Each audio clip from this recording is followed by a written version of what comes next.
70 years old na po siya. At sabi po niya, nagtataekwondo pa siya.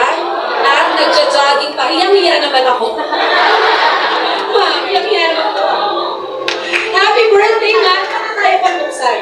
And of course, with her loving husband, si Bishop Nestor Serrano po. They're from Global Bible Baptist Church of Taguig. Hirap na hirap si Roxanne sa ano niya sa kampanya. Let's sing, everyone! 1, 2, 3! Happy birthday to you! Blessed birthday! Blessed birthday to you! Blessed birthday! Happy birthday to you! Amen! I'm so much overwhelmed that I'm already 70 and speaking to you. I know that someday you will be a pastor and pastor's wife because you are so much gifted a pastor's wife like Ana Serrano, ang mag-anak mo kami. At ang sabi ni Lord, lahat daw na ipapanalangin ko, nagiging totoo. So thank you so much for the gift. Lord, thank you so much. I was also blessed with the messages of our Sister Abby. I love you all. I love you. Thank you so much.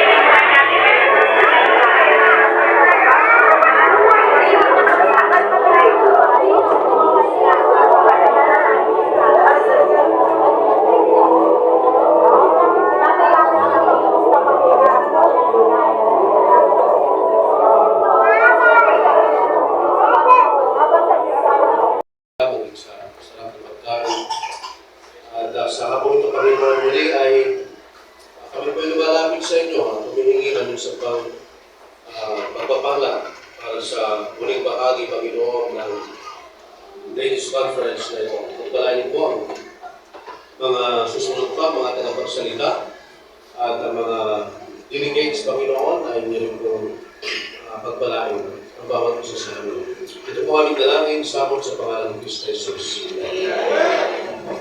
Maraming salamat po, Pastor Abel. Maaari na po tayo makaupo po. Tawagin po natin si Sister Ana po at si Pastor Luke for our warning.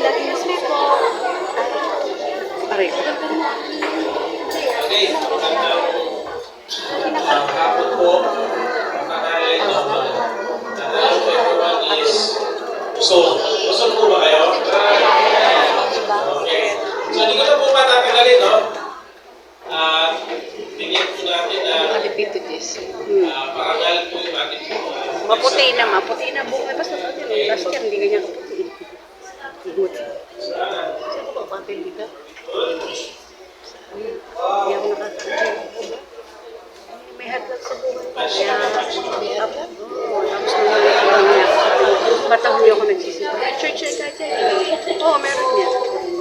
Yan. Sister Roxanne, Sister Aliyah. Kasi ito di ba? Kahit naman magsalita. Kasi siya ako, kukusti na kasi hindi is conference tayo. bago ako malis dito, pinaan. Ayun. Kaya na pinanggawa ko. Dapat alas 8 may ito. Kasi yung mga wala nandun sa akin. Ayaw ko siya.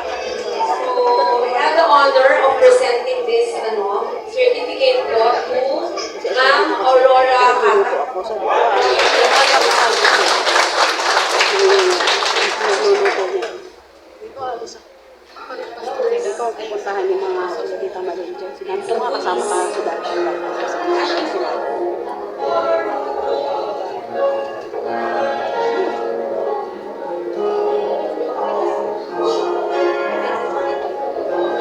Hope Bible Baptist Church. Hope Bible Baptist Church presents the Certificate of Appreciation to Ma'am Aurora Mendoza Catab in sincere recognition and appreciation for serving as speaker on the topic, The Good Part. Your teaching reminded us that choosing the good part is seen in a life of godly behavior, True devotion to Christ is reflected in our character and actions. You have challenged us to live with humility, love, integrity, and Christ-likeness. Your message has inspired us to reflect Christ in both character and conduct. Given this 21st of March 2026 at Hope Bible Baptist Church, during the 4th Ladies Conference entitled My Life, My Worship, a colloquy on a godly woman. But one thing is needful, and Mary hath chosen that good part which shall not be taken away from her. Luke 10:42. Signed, Juan Eric Serrano, our pastor. Thank you, ma'am.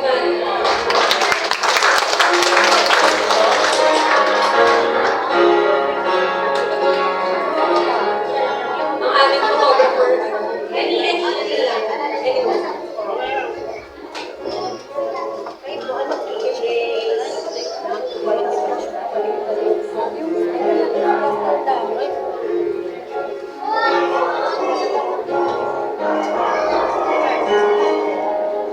ma'am. Kaya basi si ma'am.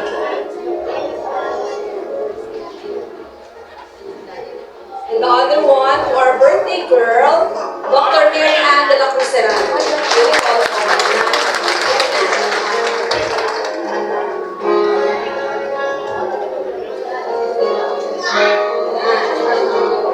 Yes. Thank you.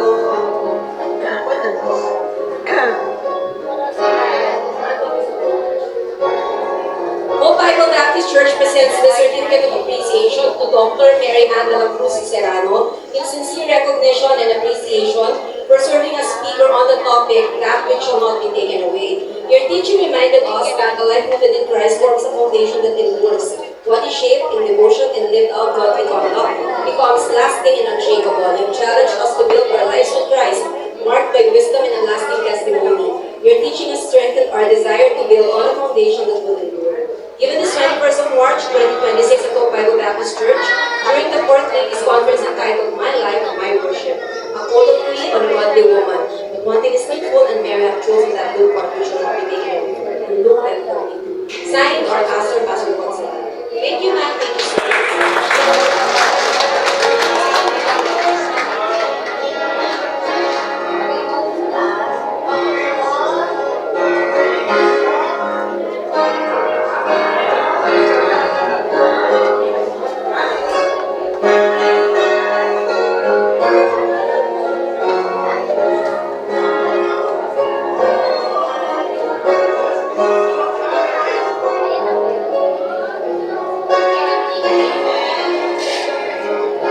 Thank you, ma'am. Thank you so much, ma'am. Thank you po. And another one, may we call on my pastor's wife, Venezuela. Ate G, meron po something sa inyo, mga ladies. Ate G, thank you so much for always supporting our ladies. Sure po. Vice Pastor.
God. So we really enjoy serving you, people of God. Natutuwa po kami sa staff po namin. Yes, tama po kayo. Gumising po ako 4 o'clock in the morning, no? And I was waiting for your message. Nagluto, sino nakakain po ng lugaw dito? How's the lugaw?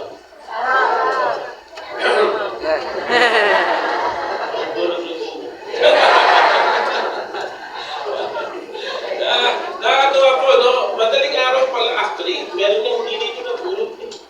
Luto lang ng luto. Pero natutuwa kami. Simon. Ba't di lang natira? Natutuwa po kami.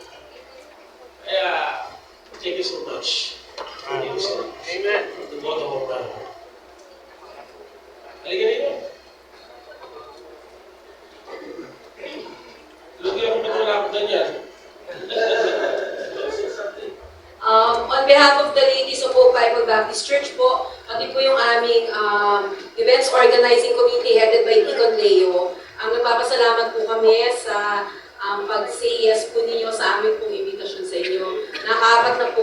Apat na taon na po kami sa biyaya po ng Panginoon lamang ito. And our heart goes to our co-laborers in the ministry. Dahil po tayong lahat magpapagal at kailangan po natin lahat once in a while to get recharged.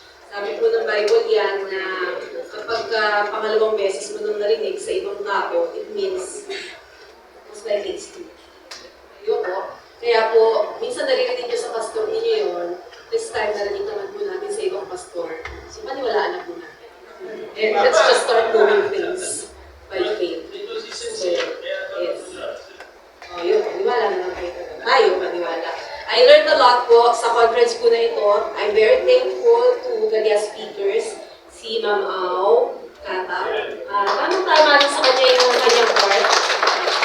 What behavior? Iyang-iya ang behavior. Si Ma'am Mary Ann naman, na iyang-iya rin ako. Dahil 70 years old na siya. Pero yung lakas niya. Yung iyanuhan din ako talaga. Pero marami po ako natutunan sa mga godly ladies po dito. I'm really blessed. And sa presence po ninyo, we are blessed na totoo po yun, nakakapagod, no? Pero sabi nga nila, yung pagod, I forgot sino nagsabi ito very recently. Yung pagod, itulog mo lang, ikain mo lang. O yun. Itulog mo lang, ikain mo lang. Meron po kami kumain. Okay na, bawi ka na. Pero yung strength in the inner man, yun po yung kailangan po natin. Sometimes, we're present physically, but our spirit is, hindi mo tayo katayo, pero weak. Our spirit is weak. So, once in a while po, kailangan po natin ang pagpapalakas na yan. Kaya nagpapasalamat po kami sa Panginoon, on behalf of Hope Bible Baptist Church Ladies and the organizing community. Maraming salamat po sa inyo. All glory to God. All glory to God. Sabi ko sa church, alam niyo po ba, every time we had an event like this, no, after this, nag-meeting din kami, we call it host meeting. Nag-troubleshoot po kami ng mga nagiging. Tapos, because in our heart, we want to improve more for the glory of God. So, ginagawa po namin and by God's grace, keep on praying for us also. Maybe by next year, meron na po tayo nilipad na drones dito. And like I said, no, we're planning to expand this place, no, para we can accommodate you very well. No, maglalagay po kami dito ng mga guest rooms sa mga gusto mag-overnight, gusto mag-stay pa, to prolong the fellowship. No? Ipag-pray niyo po yan sa amin sa prayer because we want to serve God with our best. And we want to serve you also with our best. Okay? Tomorrow, meron po kaming missionary to speak in the morning, Pastor. No, galing po kayo saan? O Ilocos, could you imagine? O, all the way from Ilocos, dumiyahe dito 10 hours. Inaabangan kita, Pastor, eh. Yung message mo eh. Sabi ko, natawag kami ng 2 libo ko eh. Yun, nakatulong. No?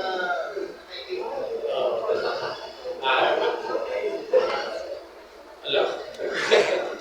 So, actually, no, ayan po yung orientation po namin dito sa church. Love the pastor, love the missionaries, love the mission. No, hindi naman tayo tatagal dito. At least, yung buhay natin na nilagi ito sa biyaya ng Diyos. Napaglingkod po natin sa mga kapatiran. Hindi kami makakalimutan ang may handaan. Promise yan. Ay, natutuwa po kami. Yes, sir. Okay. You come here. You did the honor. Some of the award.